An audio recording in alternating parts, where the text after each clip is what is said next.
nakilala si VP Sara? At bakit kayo po ang napili niya na irekomenda bilang Undersecretary ng Vice President Sara Duterte? Tama po ba?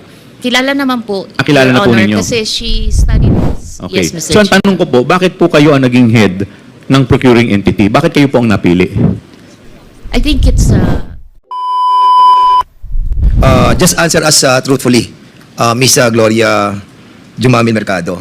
Ano po ba ang pinagmulan po ninyo? You are in the public service for 40 years. But ano po yung mga foundation that you can relay to this committee as your established personality? thank you, Chair, for that question. Yes, Yusek Mercado, you are recognized. I was, as I mentioned, I'm already 40 years in government. I was pulled out from my fourth year college. I was 19 years old when I worked with then Minister Vicente Paterno as Masikap. I think one of the famous Masikap here is also Congressman from Cagayan de Oro. So I started working in Mindanao as a field worker, and I rose the rank up to an assistant secretary on mostly on merit.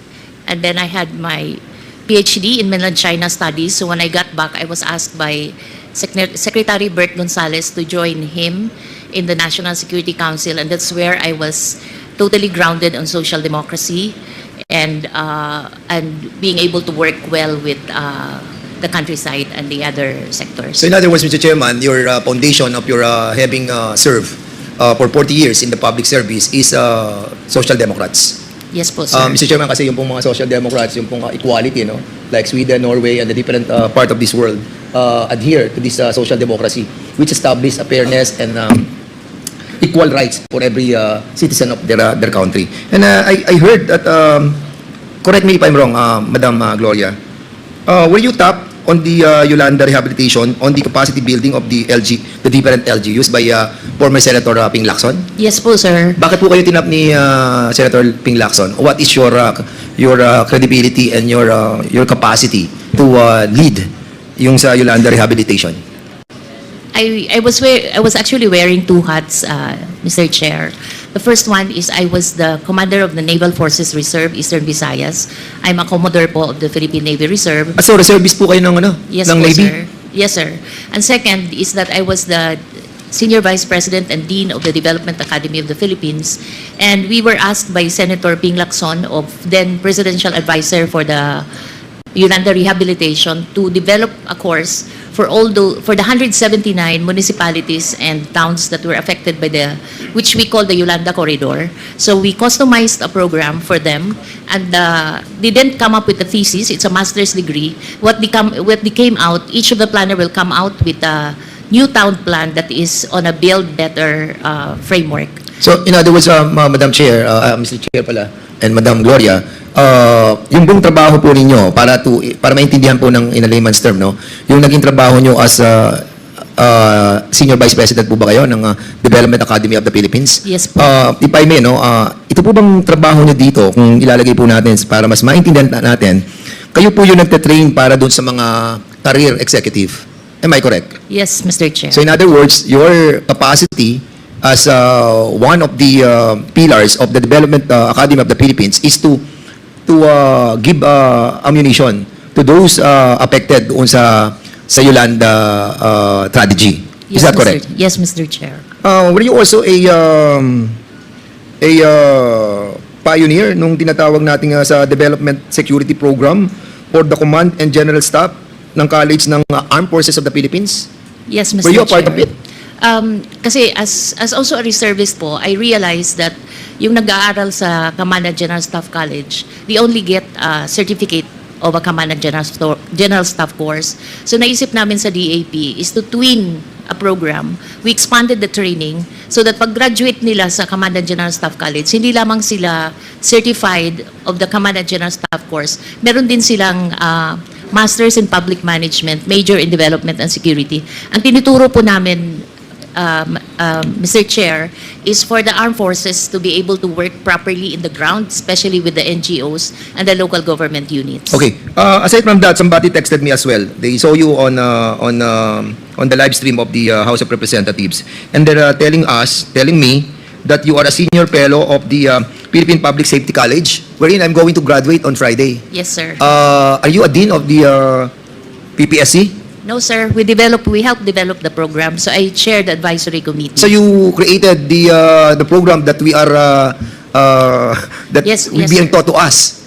Yes, Mr. Kasi Chair. 1 year na po akong nagmamasteral sa Public PPSC, safety. sa public safety, and I'm quite surprised that you are a former senior fellow of the PPSC. And with that, Mr. Chairman, I was quite surprised to find out that actually, I'm not surprised anymore. A while ago when I was hearing your testimony on your affidavit, medyo nagiging questionable pa sa akin yung mga dineklara nyo dito. But now that I found out all of this qualification that was given to me by my friend who have watched you testifying on this committee, now I must agree that you really have a ball, no? Ano kayo talaga? You were established on your foundation on the true public service that are being given by you. And with that, Mr. Chairman, I will not be furthering my my query anymore because I believe that this person who will be testifying to us have this high credibility. Maraming salamat po, Mr. Chairman. Thank you. I will be the next interpellator. Ma'am, kanina po binanggit po ninyo dito na sa inyong affidavit. Ito po ba yung affidavit na binabanggit po ninyo, na pirmado po ninyo? Dated 25th of September 2024? Yes, Mr. Chair. Okay. Ito po yung pirma ninyo na nakalagay po sa taas ng GLORIA Mercado. Pirma po ba ninyo ito? Yes, Mr. Chair. Okay. So, alam naman po ninyo. At ito po ay under oath. So, Yes, ibig Mr. sabihin po nito, at kanina rin po, kayo po ay nag-take ng oath. So, lahat po ng sasabihin ninyo po dito ay dapat pawang katotohanan lamang. Tama po ba? Yes, Mr. Chair. Okay. Kanina po binanggit po ninyo dito na kayo po ay by the way, ano po yung inyong educational background? Pwede po ba malaman namin? I have a bachelor's in economics and a master's in national security administration. National Security And a Administration. PhD po in Chinese studies. And PhD. In Chinese studies. Chinese Studies. Okay. Sabi po ninyo dito kanina, sa inyong number 2 affidavit, I was appointed as DepEd Undersecretary by President Ferdinand Romualdez as recommended by Vice President SARA Duterte in 2022. Bakit po paano po ninyo nakilala si VP Sara? At bakit kayo po ang napili niya na irekomenda bilang Undersecretary ng DepEd? Thank you, sir. Thank you, Chair. We actually went through a selection process. There was an advertisement by the CES board that the Department of Education is going to recruit undersecretaries, assistant secretaries. So we saw that ad. I was currently working with the Office of the Presidential Advisor for streamlining government processes. And so we applied, we were interviewed, and then we received communication that we passed the interview and the process, the selection process, and that we are to assume at a specific date. Okay. So, ibig sabihin po, prior to your appointment as Undersecretary, hindi pa po nyo kilala si Vice President Sara Duterte. Tama po ba? Kilala naman po, kilala Your na po Honor, ninyo. kasi she studied at the Development Academy of the Philippines where I Okay. was the Dean and the Senior Vice President. She was our graduate student. So, din po kayo sa DAP. Yes po, sir. Ano Your Honor. pong course ang kusan po kayo din? Sir, it's just one. So, yung buong DAP kayo po yung ano? Yes, sir. Okay. Development It's Academy. the Tama Graduate po ba? School of Public and Development Management. Okay. So, dito po ninyo nakilala si VP Sara. Yes po. Yes, Your Honor. And Okay. I was actually her advisor of her thesis for her master's degree. Okay. So yung recommendation po niya, kayo po ay naging Undersecretary for Human Resources and Organizational Development. Tama po ba? Yes, yes, Chair. Okay. So ilan po ba ang USEC ng DepEd? We were 9 po. Siyam po. Ano-ano po yung mga USEC na to? USIC for finance, admin, Finance. infrastructure. Admin. Infrastructure? Infra? Huh? Yeah.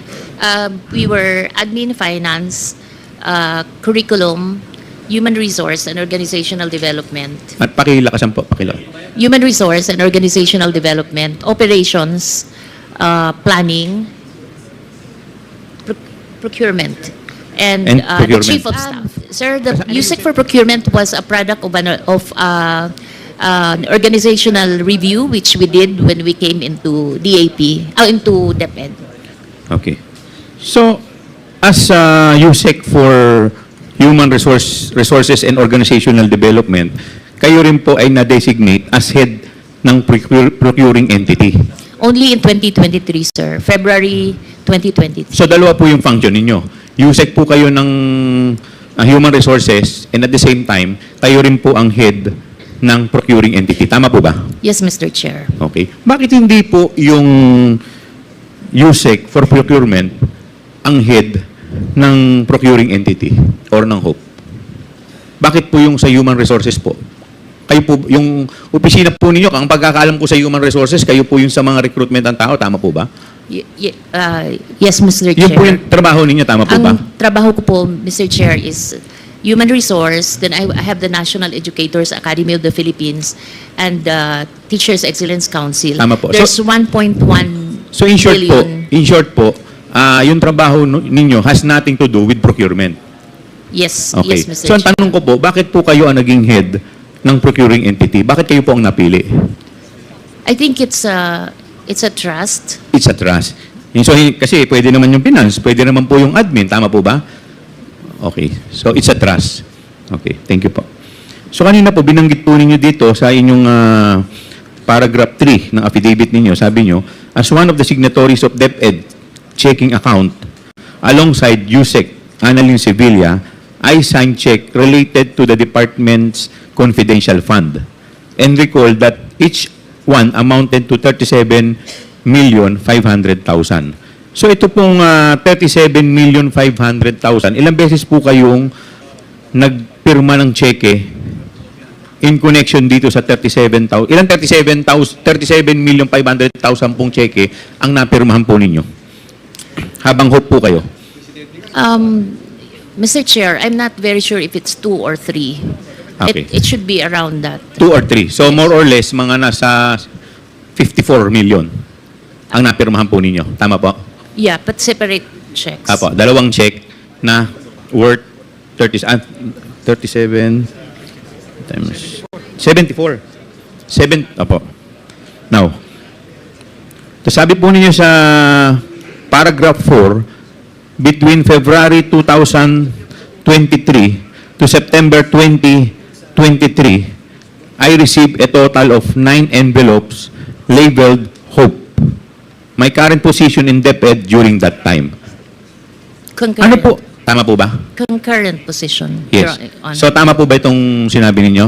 Yes, Okay. Mr. Ano po Chair. yung laman nitong siyam na envelope na to? It's 50,000 pesos. 50,000. So 50,000 times 9. So for 9 months, ilang buwan po kayong naging HOPE?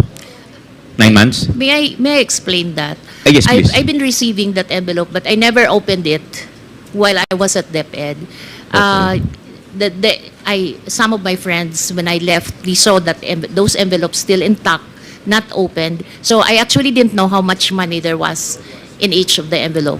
But how did you know na pera po ang When I laman? retired already, I was asking for an exit call so I could You were return asking for? an exit call when I was leaving already DepEd because I wanted to return those envelopes, Okay. but I wasn't able to have that exit call. I wasn't able to return, but so I sought some advice and they just advised me to donate it to a non-government organization, which I did.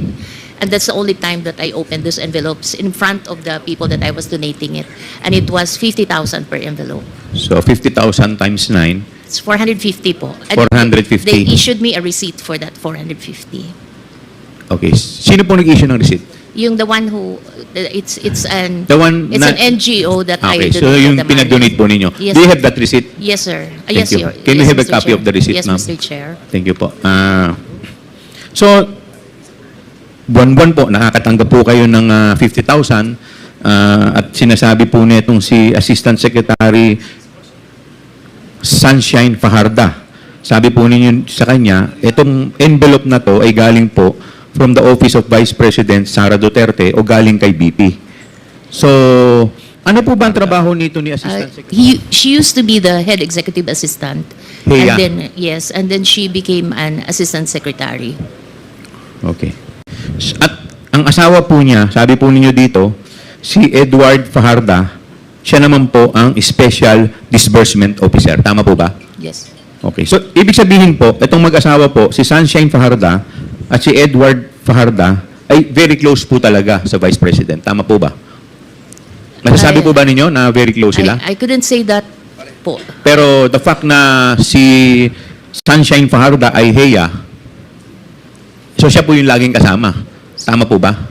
If you're the Heya, you're usually the one who has trust and confidence from the Yes, city. trust and confidence. So, ano po ba yung mga trabaho kadalasan ng Heya? It's really doing the... Parang chief of staff din po yan Yes. Tama po ba? So, pag dumating na si Heya at may sinabi pong instruction sa inyo, parang ang kausap na rin po ninyo yung boss. Tama po ba? Yes, So, Mr. okay. Chair. So, ito po bang... so, tuwing nagpupunta po siya sa inyo, sabi ninyo, 9 months. Sunod-sunod, nagbibigay po siya ng envelope na may laman pong 50,000. Tuwing nagpupunta po siya sa inyo, sinasabi po niya, galing kay VP. Tama po ba? Kami po yung umaakyat sa Umaakyat kayo. Office of the Secretary. Saan po kayo umaakyat? Saan office po? Sa Office of the Secretary. Kasi that's where she holds office. Sa office ni Assistant Secretary Fajarda? Yes. Okay. Yes, Chair. By the way, ito po bang opisina po niya? Gaano po ito kalayo sa opisina ni BP Sara? The same... Same office. So, ibig sabihin, isang opisina lang po silang dalawa. Okay. Pero kasi normally po, yung USEC ang nagpapatawag ng ASEC eh. Tama po ba? Tama po ba? Kasi mas mataas po yung USEC kaysa sa ASEC eh. But this time, yung ASEC po ang nagpapatawag sa USEC. Tama po ba? Yes, Chair. Okay. So, yun po eh hindi naman normal kasi normally talaga ang boss ng ASEC, yung USEC. Tama po ba? Okay.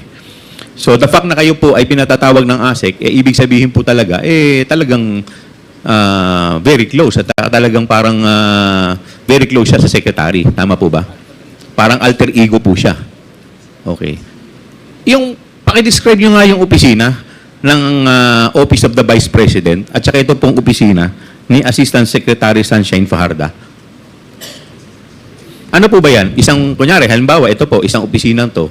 Meron lang po ba siya doong table o meron din siyang sariling opisina doon? May sarili siyang... May sariling opisina. So, para siyang chief of staff doon. Okay. Pero lahat yan under ng Office of the Secretary. Kasi normally po, ang mga may opisina lang po doon, USEC. Tama po ba? Ang mga USEC po, may kanya-kanyang opisina. Tama po ba? Sa baba po. Sa baba. Eh, yung mga ASEC po, may mga opisina rin po ba? Yes, Saan po? Sa baba rin. Naka-scattered kasi madami. Naka-scattered. So, ibig sabihin, on top dun sa opisina niya as ASEC, meron din siyang opisina sa loob ng opisina ng Secretary as Heya. No po, Chair. Wala. Yun lang yung office niya. Ayun lang ang office niya. So, ibig sabihin Kasama talaga... din niya yung USEC, yung Chief of Staff. Okay. Ang nag-office doon, Chief of Staff at saka yung ASEC. Doon sa loob ng opisina ng Secretary. And then Okay. Yes. So, yun lang po.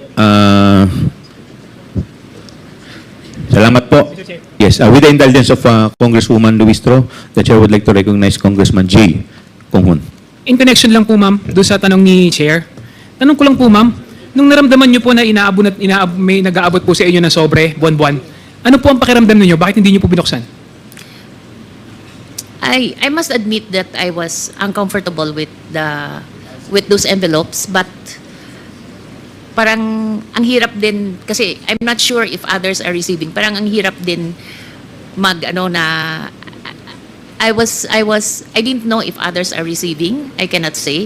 So ang ginawa ko na lang is I had this pouch that iniiwan ko lang sa office. Nilalagay ko lang doon yung mga binibigay sa akin na pera. Sa pakiramdam po ninyo, para po saan yun? Feeling ko is she has naman resources to give to I mean she has probably personal resources that she can share to her people, and I'm not really, ayoko mag-speculate, but the only thing I could say is I wasn't comfortable with it. Hindi po ba kayo nagtataka? Kayo po yung head ng HOPE, ng procuring entity, tapos may natatanggap po kayo na buwan ng 50,000? As I mentioned, it is uncomfortable, and that's precisely the reason why I wasn't opening it at all. I was just putting it in one pouch. Thank you, Mr. Chair. The Chair Mr. would like Chair, to recognize Congresswoman Luistro. thank you. My question is addressed to Ma'am Mercado. Ma'am, do you confirm when you were still in DepEd, you were occupying concurrently USEC for HR and HOPE? Yes. Sabay po yun. When were you appointed as Undersecretary for Human Resources and Organizational Development? We were all appointed together by the President July, but I only assumed... Can you please state the year? July 2022 po. Okay. But I only assumed office in August 15, 2022 because I was still winding up my work with another office. So, you would agree with me if I say that you were appointed as USEC for HR July 22, but you assumed the position August 15, 2022?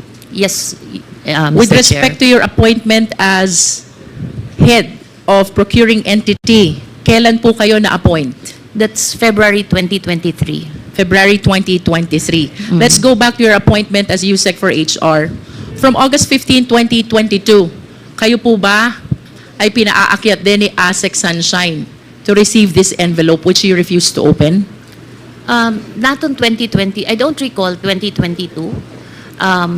We have we have gifts on December, but I don't recall a monthly thing before that. In other words, from August 15, 2022, that is the date of your appointment as USEC for HR, until before February 2023, which is your appointment as head of procuring entity, you are not receiving any envelope from ASEC Sunshine.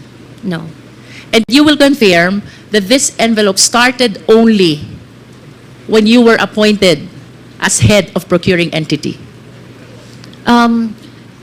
It's actually not very clear to me anymore, but I recall we also received some amounts in 2022, but it's very vague to me anymore. So, and then I don't have the envelope. So, parang it wasn't... So how do you receive those amounts which are vague, not regular, if there are no envelopes? No, I think it's only once. It's like a Christmas bonus. Pero siguro hindi siya naka-envelope kasi I didn't keep it.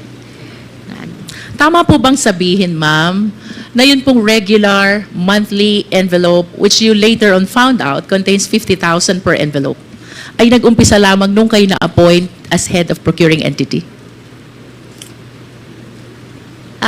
As far, I'm still keeping those envelopes, so I would like to say yes. Yes, because it is very clear from your affidavit, no? This envelope started in February and ended in September of 2023. And earlier you said kayo po'y na-appoint bilang HOPE noong February 2023. And prior to that, since your appointment in August 15, 2022, wala kayong nare-recall regular envelope which you were receiving from ASEC Sunshine. Can you please enlighten us? What is with HOPE? Bakit doon lang po nag-umpisa itong envelope na ito upon your appointment as head of procuring entity? It's a very difficult task, especially for someone who has not tried to be one before. Parang it's an area that I really evaded all my entire government life. But I needed, there's just too many already pending procurement at that time. So when I was asked if I could be designated as the HOPE, I first referred them to other people who are seasoned in procurement, like sina Yusek Rebsi, but Yusek Rebsi was already too preoccupied with operations. So I finally accepted the position, and it was difficult because I have to study the procurement law, and I was given I had a lawyer and someone who's only a retiree to review the documents with me when we signed the contracts. And I had commitment from when I accepted the post. I made it a family decision, you know. Like among the execom, I asked our legal before, Yusek Brady Brady and ASIC Amanda Nograles that everything that I signed has to be thoroughly reviewed by legal. And so I had that commitment of support from everyone in the Execom, and so I accepted the post. In brief, ma'am, can you please enlighten us? Why do you say na mahirap, difficult ang position ng Hope? Because you have to read through you have to look through all the documents, and it's like Which documents, ma'am? everything that goes through the bidding process. I am not part of the bidding process itself, but on the time that I was appointed, I was the one tasked to form the structure of who's chair for BAC 1, BAC 2. So I spoke to all the people which I know I will have comfort to chair specific committees at specific BAC. But the process of bidding, I'm not part of it because you have to maintain you have to make sure that you're not enmeshed with the process itself, but you're just reviewing to make sure that the vice president secretary is protected with everything that I signed because it's a delegated function. In other words, she's supposed to be the hope. In other words, ma'am, you're the person who check all the documents coming from BAC before the vice president signs or approves. No, I signed because You signed for the- I have to sign because I'm the one the hope signs. It's delegated to me already. And you will agree with me if I would say na you consider it difficult because it concerns matter about procurement and bidding, Yes. where there are a lot of issues surrounding, sometimes And it's just issues too about many. bribery and corruption. You agree with me? yes, And what do you think is the reason kung bakit yung envelope nag-start lang during your appointment as Hope?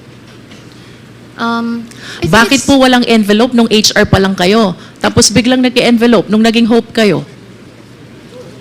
I think it's like an allowance maybe for an extra work because sometimes I have to stay until midnight to look at the documents when sometimes I have If one. that is just an allowance, ma'am, then the rest of the officials of the DepEd should be receiving also their respective envelopes. Do you think so?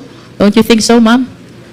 If that is just an allowance, then the rest of the officers of DepEd should have their own envelopes as well.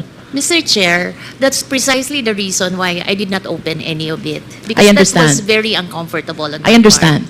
And that leads me to the next question, ma'am. Why were you so uncomfortable with the envelope when you believe that that is just an allowance? part. Because, Ma'am, I'm 40 years, Mr. Chair, I'm 40 years in government.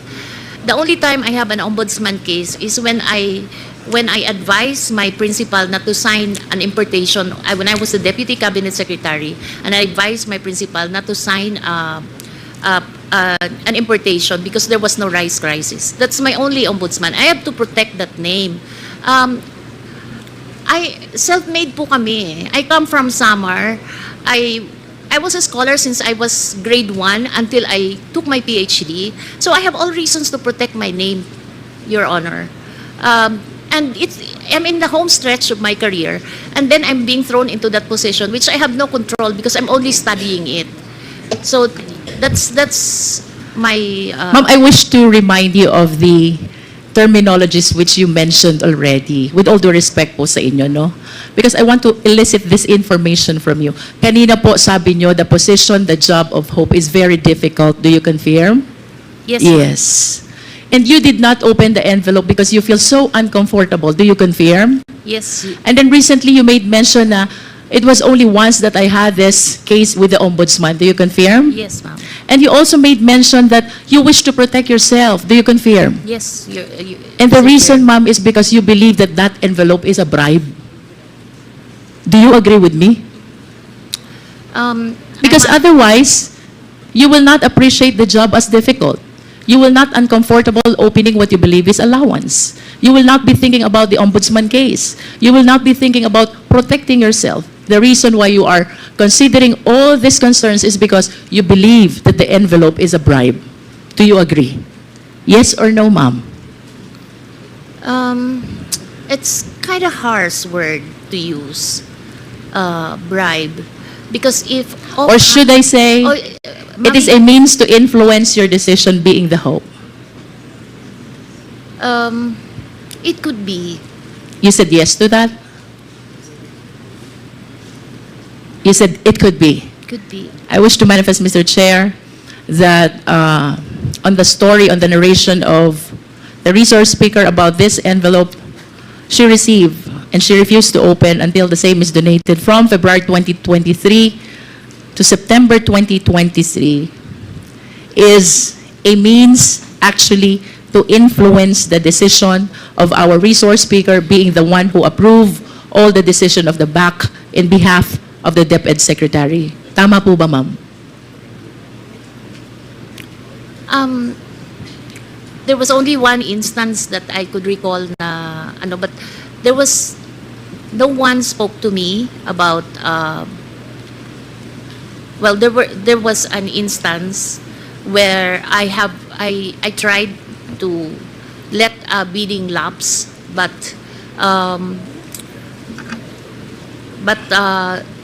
I ended up signing it because there was a protest. I'm not comfortable discussing it. But I was just